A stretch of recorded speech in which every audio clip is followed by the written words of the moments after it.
बद्रीनाथ भगवान की जय। बोलो बद्रीनाथ भगवान की। మిత్రులారా, హిందువుగా పుట్టిన ప్రతి ఒక్కరూ కూడా జీవితంలో ఒక్కసారైనా దర్శించాలి అనేటువంటి ముక్తిపద క్షేత్రంగా, నరనారాయణ క్షేత్రంగా చెప్పబడేటువంటి బద్రీనాథ్ క్షేత్రాన్ని గురించి ఈరోజు మనం ఈ వీడియోలో తెలుసుకోబోతున్నాం. బద్రీనాథ్ క్షేత్రానికి మనము ఎలా వెళ్ళాలి, ఎక్కడ ఉండాలి, భోజనం ఎలా ఉంటుంది, దర్శనానికి సంబంధించినటువంటి అన్ని విషయాలు కూడా ఈ వీడియోలో నేను మీకు పూర్తిగా వివరిస్తాను. వీడియోను ఎక్కడా కూడా స్కిప్ చేయకుండా చూసి మీ అభిప్రాయాన్ని కింద కామెంట్ సెక్షన్లో కామెంట్ చేయగలరు. ఈ వీడియోను మీరు మొదటగా చూస్తున్నట్లయితే మన ఛానల్ని సబ్స్క్రైబ్ చేసి పక్కనే ఉన్నటువంటి గంట సింబల్ని ప్రెస్ చేయండి. దాని ద్వారా మేము చేసే వీడియోలన్నీ కూడా మీకు ముందస్తుగా వస్తూ ఉంటాయి. ఓం నమో నారాయణాయ. మిత్రులారా, ముందుగా మనమైతే బద్రీనాథ్ క్షేత్రాన్ని ఎలా చేరుకోవాలి అనే విషయాన్ని చూస్తున్నట్లయితే మీరు కేదార్నాథ్ నుండి కావచ్చు, లేదా ఋషికేశ్ ఇటువంటి ప్రాంతాల నుండి అయినా కావచ్చు, డైరెక్ట్గా మీకు బద్రీనాథ్కి అయితే బస్సులు దొరుకుతాయండి. ఆ బస్సుల ద్వారా మీరు బద్రీనాథ్ క్షేత్రానికి అయితే చేరుకోవచ్చు. ఇక్కడికి వచ్చిన తర్వాత మీరు వసతి చూసినట్లయితే ప్రైవేట్ హోటల్స్ చాలా ఉంటాయండి. కాకపోతే రూము 1500 నుండి 2000 పైనే ఉంటుంది తప్పితే లోపలైతే ఉండదు. 2000 రూపాయలకైతే చక్కని మంచి రూమ్ అయితే వస్తుందండి. మేము 2000 రూపాయలు అయితే తీసుకున్నాము. మాకు చాలా చక్కగా అయితే ఉంది. ఆ తర్వాత భోజనం విషయానికి వచ్చినట్లయితే ఇక్కడ భోజనానికి ఎటువంటి ఇబ్బంది లేదండి. మనకు దక్షిణ భారతదేశానికి సంబంధించినటువంటి అన్ని రకాల వంటకాలకు ఉన్నటువంటి హోటల్స్ చాలానే మనకి ఇక్కడ కనిపిస్తూ ఉంటాయి. వాటిలో మనం ఎక్కడైనా కూడా మన దక్షిణ భారతదేశానికి సంబంధించినటువంటి వంటకాలకు సంబంధించినటువంటి అన్నీ కూడా తినవచ్చు. మేము రూమ్లో ఫ్రెష్ అప్ అయిన తర్వాత ఇలా బయటకు వచ్చి దర్శనానికి అయితే వెళ్తూ ఉన్నామండి.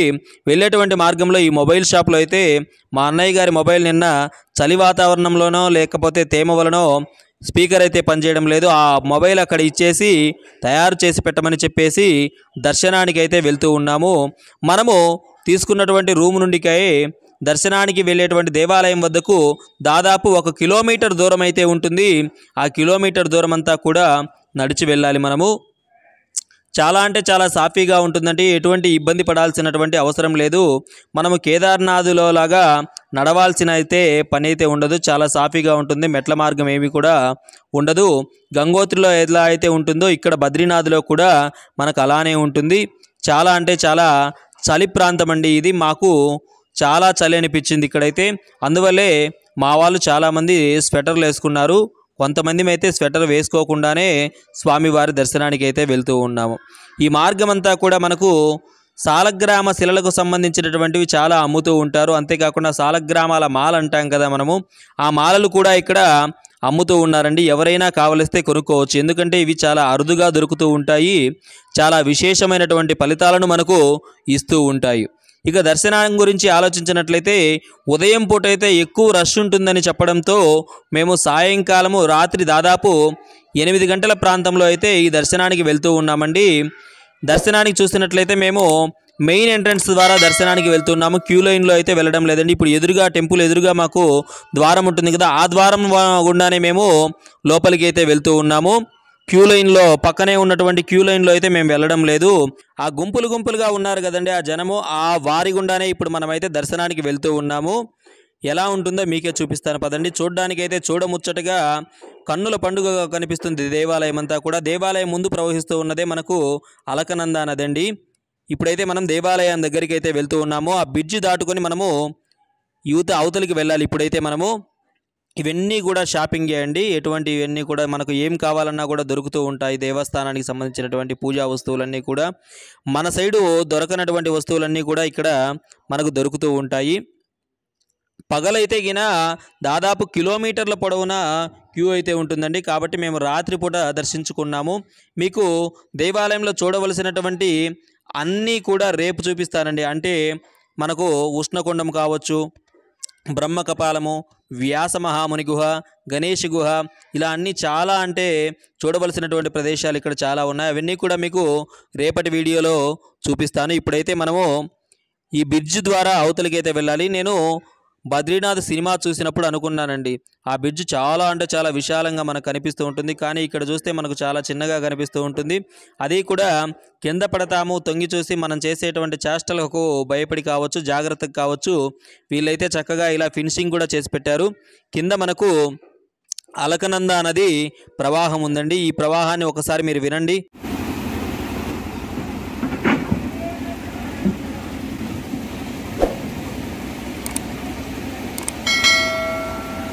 ఇలా సవ్వడి చేస్తూ ఆ అలకనంద నది ప్రవాహాన్ని మనం చాలా అద్భుతంగా చూడవచ్చు. ఇక్కడ మనం స్నానం చేయడానికి రూమ్లో చేయాల్సినటువంటి అవసరమైతే లేదండి. చక్కగా ఇక్కడ ఉష్ణకుండం ఉంటుంది. అందులో మనం చాలా చక్కగా స్నానం చేయవచ్చు. ఎందుకంటే అక్కడ వచ్చేటువంటి నీళ్లు చాలా వేడిగా ఉంటాయి, మనకు చాలా ప్రశాంతతనిస్తాయి. అక్కడ స్నానం చేయడం అనేది దేవాలయం పక్కనే అయితే ఆ ఉష్ణకుండం ఉంటుంది. దాన్ని కూడా మీకు నేను రేపటి వీడియోలో చూపిస్తాను. ఇప్పుడు ఈ ద్వారం గుండానే మేము లోపలికి వెళ్ళి దర్శనం చేసుకోబోతున్నాము. క్యూ లైన్లో అయితే కాదండి. ఆ గంట చూడండి ఎంత పెద్దగా ఉందో. చాలామంది మనం క్యూ లైన్లో వస్తే కిలోమీటర్ల పొడవునా క్యూ ఉంటుందండి. అందువల్ల మేము క్యూ లైన్లో రాకుండా డైరెక్ట్గా అయితే లోపలికి వెళ్తూ ఉన్నాము. ఇది విజయవాడ నుండి వచ్చినటువంటి ఒక అన్నయ్య అయితే మాకు చెప్పడం జరిగింది దీని గురించి. అందువల్ల మేము డైరెక్ట్గా లోపలికి అయితే వెళ్తూ ఉన్నాము. చాలా బాగుంటుందండి ఈ దర్శనం కూడా. కాకపోతే లోపల మనల్ని ఎక్కువసేపు అయితే చూడడానికి అనుమతించారండి. ఎందుకంటే జనాలు విపరీతంగా ఉంటారు కాబట్టి కొద్దిసేపు మనం అలా స్వామిని చూసి చక్కగా మన కోరికలు విన్నవించుకునేంత వరకు అయితే లోపల మనం ఉండవచ్చు. గంటను కొట్టడానికైతే మా వాళ్ళు చాలా ప్రయత్నిస్తూ ఉన్నారు. చాలామందికి అందడం లేదు. ఒకరిద్దరు సాహసాలు చేసైతే ఆ గంటనైతే కొట్టారు. ఇది మనకు మొదటి ద్వారం అండి. ఇలా 3 ద్వారాలు అయితే ఉంటాయి. ఈ 3 ద్వారాలు దాటుకొని మనము దేవాలయం లోపలికి అయితే వెళ్ళాల్సి ఉంటుంది.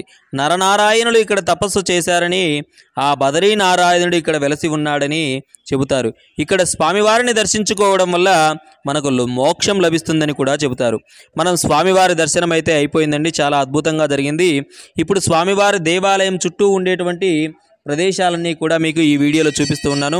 ఇక్కడ మన స్వామివారి దేవాలయానికి ఎదురుగా పక్కనే గోడ ఒక సైడ్ అయితే ఆంజనేయ స్వామి వారి విగ్రహం ఉంటుంది. తర్వాత గణపతి విగ్రహం ఉంటుంది. ఆ తర్వాత మనము నారాయణుని దర్శనం చేసుకున్న తర్వాత మహాలక్ష్మి అమ్మవారిని కూడా దర్శనం చేసుకోవాలి కదండి. ఇక్కడైతే మనకు మహాలక్ష్మి అమ్మవారి విగ్రహం అయితే ఉంటుంది. అమ్మవారు అయితే కొలువై ఉన్నారు.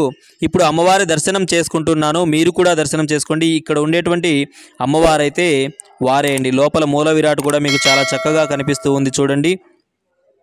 ఎంతో అదృష్టం ఉంటే కానీ ఇటువంటి దర్శనాన్ని మనం చేసుకోలేమండి. మేము ఎంతో కష్టపడి ఈ దర్శనానికి సంబంధించినటువంటి అమ్మవారి మూల విరాట్ని అయితే మీకు చూపించడం జరుగుతూ ఉంటుంది. కాబట్టి మీరు కూడా అమ్మవారిని దర్శనం చేసుకోండి. ఇక్కడే జగద్గురు ఆదిశంకరాచార్యుల వారి విగ్రహం కూడా మనకు ఈ బద్రీనాథ్ క్షేత్రంలోనే కనిపిస్తూ ఉంటుంది. ఇదంతా కూడా బద్రీనాథ్ దేవాలయం అండి.